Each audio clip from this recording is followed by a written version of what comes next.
नमस्कार, मैं हूं आमिल बेग। आप देख रहे हैं सिटी बुलेटिन न्यूज़। पेश हैं आज के प्रमुख समाचार। शहादतगंज से नया घाट तक 13 किलोमीटर लंबे यूटिलिटी डक्ट निर्माण के लिए गड्ढों की खुदाई के पहले ग्राउंड पेनिट्रेशन मशीन से जमीन का एक्सरे किया जाएगा। यह मशीन जमीन के 10 फीट अंदर क्या है इसका पता लगाएगी। इस मशीन को लाने के लिए लोक निर्माण विभाग प्रयास में लगा हुआ है। इस मशीन को लगाकर जमीन के अंदर की स्थिति का पता लगाना इसलिए भी जरूरी हो गया है ताकि सिविल लाइन में पाइपलाइन और दूरसंचार केबल टूटने की घटना की पुनरावृत्ति न हो सके। बता दें कि कुछ दिन पहले ही जेसीबी से गड्ढे की खुदाई के दौरान सिविल लाइन में 123 साल पुरानी कास्ट आयरन की बनी पाइपलाइन टूट गई थी, जिससे सैकड़ों घरों में पेयजल आपूर्ति 5 दिन ठप रही। साथ ही टेलीफोन केबल टूटने से करीब 700 उपभोक्ता ब्रॉडबैंड टेलीफोन सुविधा से वंचित हो गए थे। बिजली की केबल भी कई जगह से कट गई थी। क्योंकि गड्ढे की खुदाई का कार्य नया घाट तक होना है और आगे भी इसी तरह की समस्या आ सकती है, इसलिए जिला प्रशासन के निर्देश पर लोक निर्माण विभाग ने आगे की खुदाई के पहले ग्राउंड पेनिट्रेशन मशीन यानी जीपीएम से जमीन के अंदर की स्थिति सर्च कराने की जरूरत समझी है।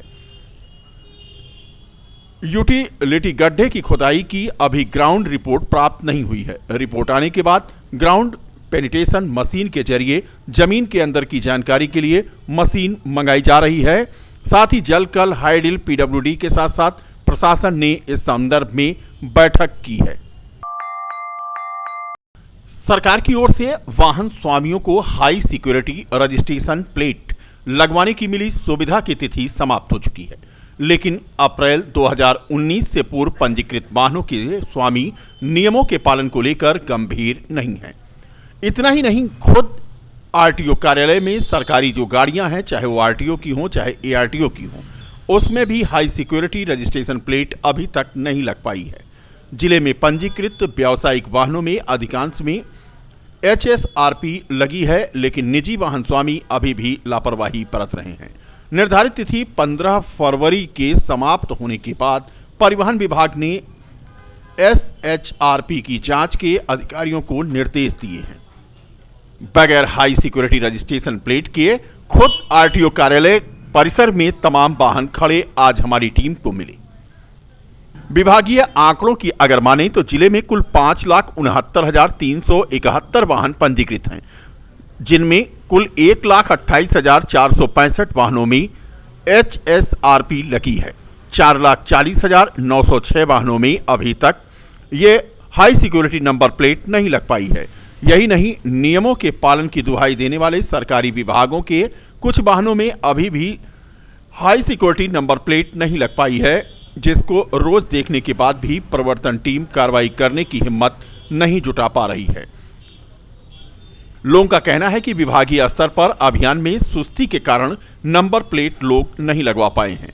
अभी थोड़ा वक्त मिलना चाहिए। प्लेट लगाने वाली एजेंसी स्वयं भी कैंप लगाकर अगर सक्रियता बरते तो शायद जल्द ही हाई सिक्योरिटी नंबर वाहनों पर देखने को मिलेंगे। सिविल लाइन स्थित तिकोनिया पार्क में कांग्रेस के निःशक्त जन प्रकोष्ठ के कार्यकर्ताओं ने अपनी मांगों को लेकर प्रदर्शन किया। जिलाध्यक्ष राजकुमार राजभर के नेतृत्व में 2 दर्जन से अधिक दिव्यांग कार्यकर्ताओं ने जमकर नारेबाजी की और मुख्यमंत्री को संबोधित एक ज्ञापन नायब तहसीलदार सदर इंदुभूषण को सौंपा। इनकी प्रमुख मांगे दिव्यांगजन व्यक्तियों को मुख्यमंत्री आवास और शौचालय दिया जाए, विकास भवन में दिव्यांगजनों के साथ धांधली न हो। जय भोले सेवा समिति के जिलाध्यक्ष श्रीनिवास कुशवाहा ने बताया कि सभी विभागों में दिव्यांगों को परेशान और प्रताड़ित किया जा रहा है। विकास भवन के अधिकारी प्रत्येक कार्य के लिए कई चक्कर लगवाते हैं। दिव्यांगजन कल्याण कार्यालय में धांधली होती है। अधिकतर दिव्यांग पेंशन ऑनलाइन आवेदन जो करते हैं उसे रिजेक्ट कर दिया जाता है। उनका कहना था कि अगर मांगे जल्द से जल्द निस्तारित न की गईं तो आगे भी वह आंदोलन को बाध्य होंगे। सेवा समिति की तरफ से हम आए हैं यहाँ पे। उन लोगों का कहना था मांगे अपनी करो, उसी मांगों को देखा जाएगा। यहाँ पे दिव्यांगों को कोई सुनवाई नहीं होता है, ना तो यहाँ पे कोई कानून बना है दिव्यांगों का कि कोई जगह दिव्यांग लोग जाएं वहाँ पे उनकी सुनवाई हो।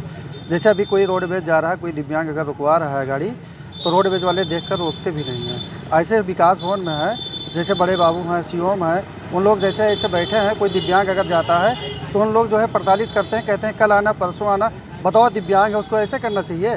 और जिला अस्पताल में अगर कोई दिव्यांग जाता है तो 80% अगर बनाना है तो उसका 70 बना देते हैं।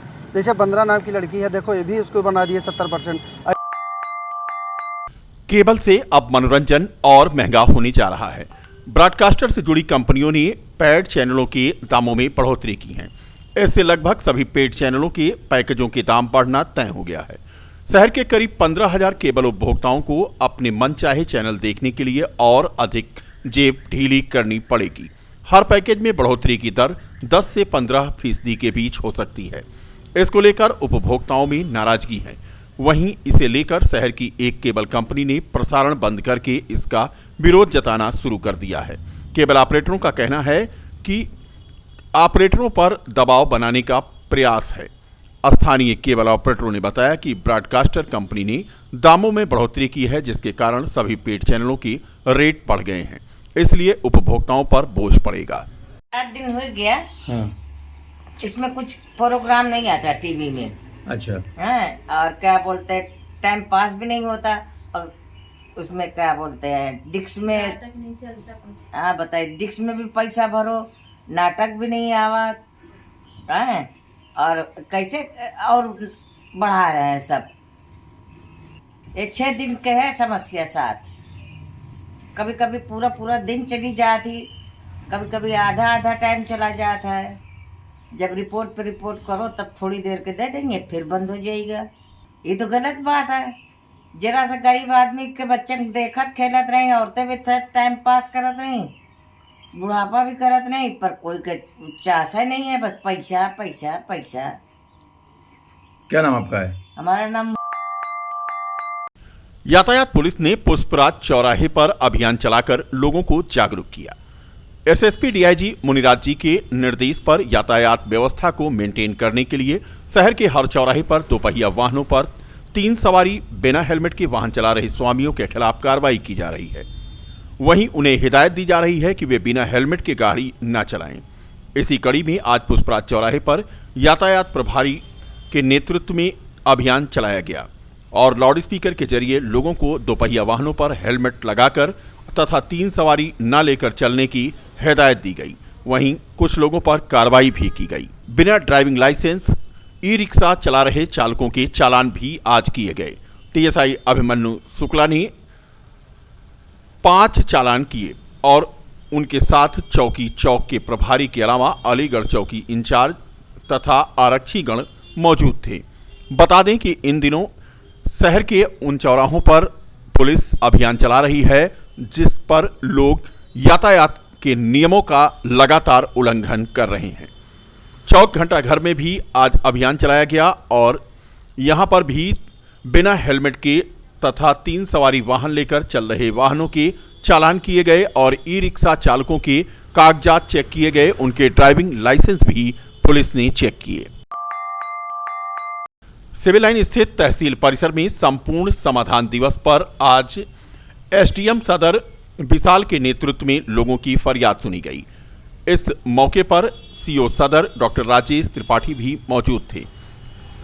सभी विभागों के अधिकारी और प्रतिनिधियों के मौजूदगी में एसडीएम ने फरियादियों की समस्या सुनते हुए आवश्यक कार्रवाई के लिए संबंधित को निर्देशित किया और यह भी निर्देश दिया कि समयबद्ध तरीके से समस्याओं का निस्तारण किया जाए। वहीं दूसरी तरफ आज जिले की मिल्कीपुर तहसील में जिलाधिकारी नीतीश कुमार और एसएसपी मुनिराज जी ने तहसील समाधान दिवस के अवसर पर जनता की फरियाद सुनी।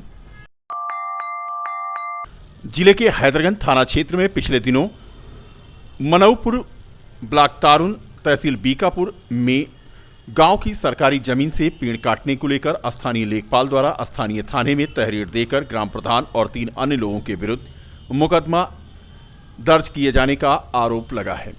आरोप है कि लेखपाल द्वारा पैमाइश की गई चक मार्ग की जमीन पर मिट्टी पटाई का कार्य हो रहा था, जिस पर स्थित झाड़ियों को काटने का कार्य स्थानीय मजदूरों के द्वारा किया जा रहा था। फिलहाल लेखपाल द्वारा दर्ज कराए गए मुकदमे को लेकर के आज ग्राम प्रधान ने जिलाधिकारी को एक शिकायती पत्र देकर कार्रवाई की मांग किया। सभा मनौपुर है, थाना हैदरगंज से हम लोग आए। ग्राम सभा प्रधान मनौ के ऊपर जो है वो जो है लेखपाल के द्वारा जो है चगमार की पटाई की गई थी। उसमें जो है फलदार वृक्ष को लेकर के FIR करवा दिया गया है।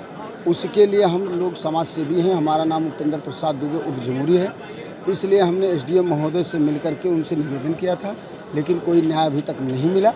इसके बाद जो है पुलिस के यहाँ FIR उसको स्पंच नहीं करवाया जा रहा है। उसके बाद हम लोगों ने ये निर्णय लिया है, समाज सेवियों लोगों ने बैठ करके एक मीटिंग करके, कि अब जो है प्रधान को बचाने के लिए प्रधान के मदद में जो फर्जी मुकदमा उनके ऊपर लगाया गया है लेखपाल द्वारा, उसको समाप्त करवाने के लिए हम लोग जो धरना के लिए जो है तैयार हैं। और सियाराम चैरिटेबल ट्रस्ट ने रामनगरी अयोध्या क्षेत्र में आने वाले पौराणिक मंदिरों को सहेजने और संवारने के लिए बृहद स्तर पर रणनीति बनाई है। इसके तहत हर एक मंदिर का चयन किया जाएगा। जहां जीर्णोद्धार समेत अन्य वस्तुओं की आवश्यकता है, ट्रस्ट द्वारा वहां पर धार्मिक गतिविधियां संचालित करके स्थानीय लोगों को मंदिरों से जोड़ा जाएगा, जिससे जनसहभागिता के आधार पर मंदिर को पौराणिक स्वरूप में परिवर्तित किया जा सके।